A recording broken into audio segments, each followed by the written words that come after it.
स्वागत है गाइस आपका हमारे YouTube चैनल नॉलेज बूस्टर में। मैं अनूप शुक्ला आज आपसे बात करेंगे हमारे प्लेनेट अर्थ के बारे में। अब तक हम सभी ने जानकारी लिया है कि क्या होती है सोलर सिस्टम, क्या होता है यूनिवर्स और कैसे हम लोग अब तक क्रोनोलॉजिकल ऑर्डर में पहुंचे हैं हमारे प्लेनेट अर्थ तक। और अब हम लोग बात करेंगे हमारे प्लेनेट अर्थ के बारे में। तो ज्योग्राफी क्या है, क्या होती है ज्योग्राफी? ज्योग्राफी जो है स्टडी है as a home to human, मानव जाति के लिए एक घर है, एक आलय है। प्लेनेट के बारे में हम लोग जानकारी ले चुके हैं, लेकिन अब हम लोग पढ़ेंगे हमारे प्लेनेट अर्थ के बारे में। अर्थ जो है, अर्थ की जो ज्योग्राफी है, फिजिकल ज्योग्राफी, वो हम लोग 3 पार्ट में डिवाइड करते हैं। Hydrosphere, hydrosphere, lithosphere, hydrosphere, lithosphere और एटमॉस्फेयर। एटमॉस्फेयर, हाइड्रोस्फीयर, लिथोस्फीयर और एटमॉस्फेयर। फिर चौथा पॉइंट इसी में हम लोग अलग से कवर करेंगे, बायोस्फीयर। बायोस्फीयर, बायोस्फीयर जो होता है वो जगह हैं हाइड्रोस्फीयर, लिथोस्फीयर और एटमॉस्फेयर में जहां पे बायो लिविंग्स पाई जाती हैं, चाहे वो प्लांट्स हो, एनिमल्स हो। तो हमारा जो प्लेनेट अर्थ है ये रोटेटिंग पोजीशन में है, रोटेटिंग पोजीशन में है, रोटेटिंग पोजीशन में है, हमेशा रोटेट करता रहता है। हमारा जो अर्थ है वो वेस्ट टू ईस्ट 24/7 रोटेट करता रहता है। और रोटेशन का ही कारण है जो हमारे यहाँ जो है दिन और रात होते हैं, और दिन रात होने की वजह से बहुत सारे चेंजेस, चाहे वो फिजिकल चेंज हो, टेम्परेचर चेंज हो, इन्वायरमेंटल चेंज हो, वो होते रहते हैं। तो रोटेशन की वजह से हमारे प्लेनेट अर्थ पे क्या इफेक्ट पड़ा, इसकी साइज पे, इसके शेप पे क्या फर्क पड़ा? जो अर्थ है, अर्थ जो है वो लगभग स्फेरिकल है, गोल है लगभग, लेकिन अर्थ जो है पोल्स पे फ्लैट है, दोनों पोल्स पे फ्लैट है, ऑब्लेटनेस इसको कहते हैं। और जो इक्वेटोरियल रीजन है ये वाला, जब हम अर्थ को 2 भागों में, बराबर हिस्सों में 2 भागों में बांटते हैं, तो इक्वेटर से जब हम अर्थ को 2 भागों में बांटते हैं, ये लाइन जो इमेजिनरी लाइन है इसको इक्वेटर कहेंगे, और ये पोल्स पे फ्लैट है, इसको कहते हैं ऑब्लेटनेस, ऑब्लेटनेस, इलिप्सॉइड, इलिप्सॉइड, ऑब्लेटनेस, इलिप्सॉइड।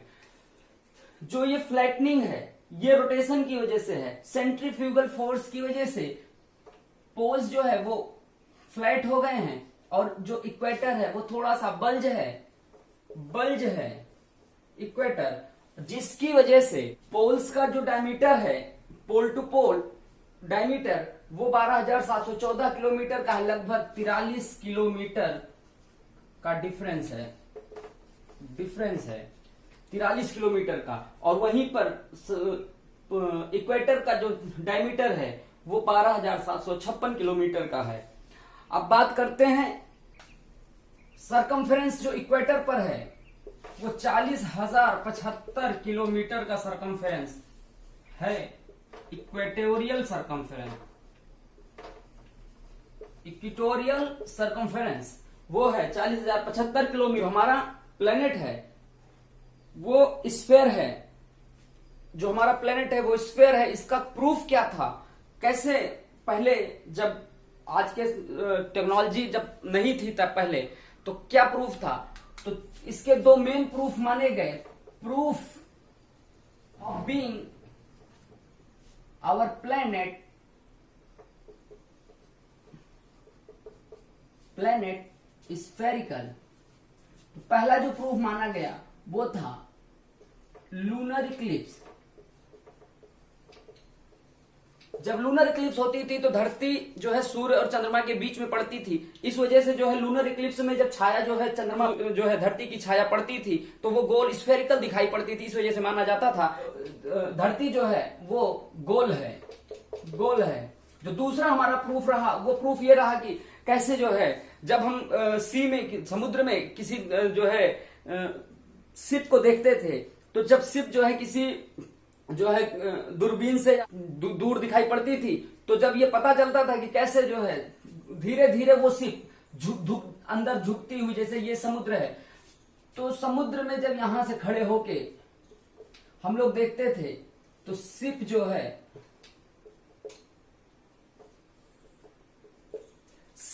वो धीरे धीरे अंदर डूबती हुई दिखाई देती थी। इसकी वजह से माना है धरती जो है वो गोल है।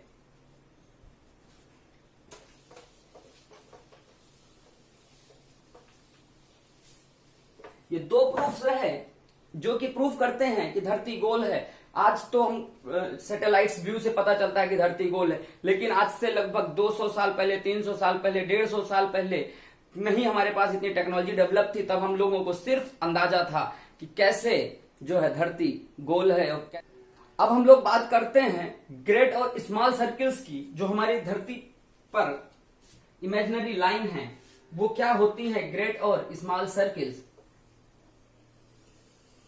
ये हमारी धरती है अर्थ, इसको दो हेमिस्फीयर्स में डिवाइड करता है इक्वेटर।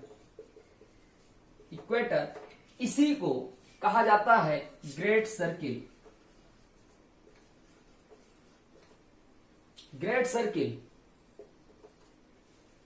सर्किल इक्वेटर के अलावा जो भी सर्किल्स पैरेलल्स इसके ड्रॉ हम करते हैं वो सारी इक्वेटर से लंबाई में छोटी होती हैं। इक्वेटर से लंबाई में छोटी होती हैं और इन सभी सर्किल्स को कहा जाता है स्मॉल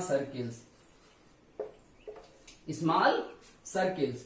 इक्वेटर की जो लंबाई है वो 40,075 किलोमीटर की है। इक्वेटर की लंबाई जो है वो 40,075 की है। अब बात कर लेते हैं मेरिडियंस की। मेरिडियंस क्या होते हैं? हमारी प्यारी धरती को हमारे स्टडी के पर्पज से इमेजिनरी लाइंस में डिवाइड किया गया है और 0 डिग्री मेरिडियंस लंदन से ईस्ट साइड पर ग्रीनविच है जो 0.5 डिग्री ईस्ट है। ग्रीनविच पर मौजूद था रॉयल ऑब्जर्वेटरी, जहां पर 0 डिग्री ग्रीनविच पर 0 डिग्री मान लिया गया और इस ग्रीनविच से ईस्टवर्ड और वेस्टवर्ड जो इसके लाइन ड्रॉ की गई पोल से पोल तक इमेजिनरी लाइन, उन्हीं को कहा गया मेरिडियंस। ये मेरिडियंस टाइम जोन्स के पर्पज से वेरी इंपॉर्टेंट है हम लोगों के लिए और स्टडी के पर्पज से भी। जब हम लोग पढ़ेंगे जो है डिफरेंट टाइम जोन के बारे में, तब इन मेरिडियंस का इस्तेमाल सबसे ज्यादा किया जाएगा। तो ये मेरिडियंस 180 डिग्री 0 से 180 डिग्री ईस्ट और 0 से 180 डिग्री वेस्ट होती हैं। टोटल 360 डिग्री मेरिडियंस हैं। जब ग्रेट लाइन या international date line international date line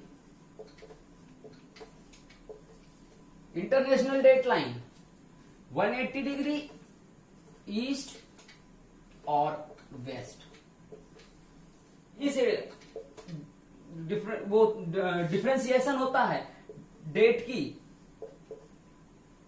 जैसे ही हम इंटरनेशनल डेट लाइन को क्रॉस करते हैं, हम लोग एक दिन आगे पहुंच जाते हैं। यहां पे 10 जुलाई, यहां पे 11 जुलाई,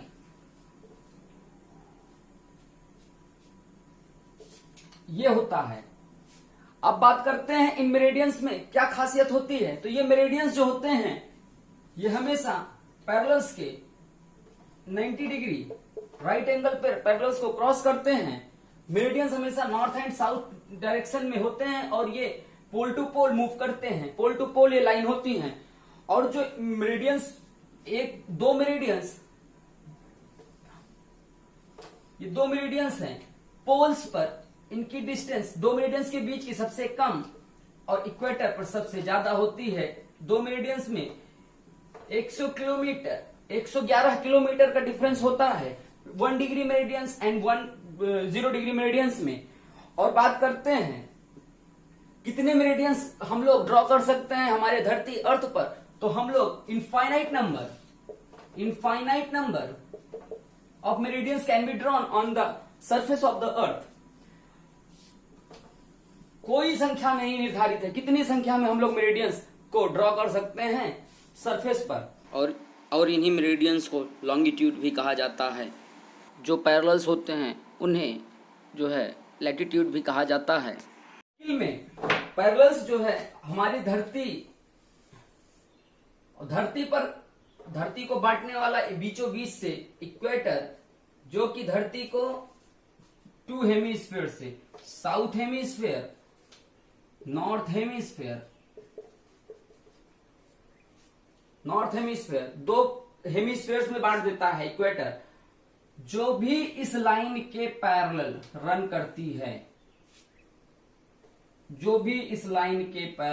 करती है उनको मेरी पैरेलल्स कहा जाता है। एक पैरेलल हमेशा जो है दूसरे पैरेलल के साथ में चलती है, हमेशा इनके बीच में डिफरेंस बराबर होगा। ईस्ट वेस्ट लाइन में ये जाती हैं, ये ईस्ट है, ये वेस्ट है और ये ईस्ट से वेस्ट रन करती हैं हमेशा, चाहे वो ईस्ट, चाहे वो नॉर्थ हेमिस्फीयर हो, चाहे वो साउथ हेमिस्फीयर हो, सब जगह ये ईस्ट टू वेस्ट रन करती हैं। बात करते हैं पैरेलल्स हमेशा जो है मेरिडियंस के राइट एंगल पर इंटरसेक्ट करती हैं। ये मेरिडियंस हैं और ये पैरेलल्स हैं। ये पैरेलल हमेशा राइट एंगल 90 डिग्री पर जो है इंटरसेक्ट करेंगी। जो पैरेलल्स हैं पूरे हेमिस्फीयर में, चाहे वो नॉर्थ हो या साउथ हो, हर जगह कहीं पर भी ड्रॉ की जा सकती हैं, लेकिन पोल्स पर पैरेलल ड्रॉ करना संभव नहीं है। All parallels are small circle. ये सभी पैरेलल्स, चाहे ये हो, सभी पैरेलल्स वो एक स्मॉल सर्किल हैं, लेकिन इक्वेटर स्मॉल सर्किल नहीं है, इक्वेटर ग्रेट सर्किल है। हमारी धरती पर इक्वेटर जो है वो सबसे बड़ी सर्किल है जो कि इसको ड्रॉ किया जा सकता है। और धन्यवाद।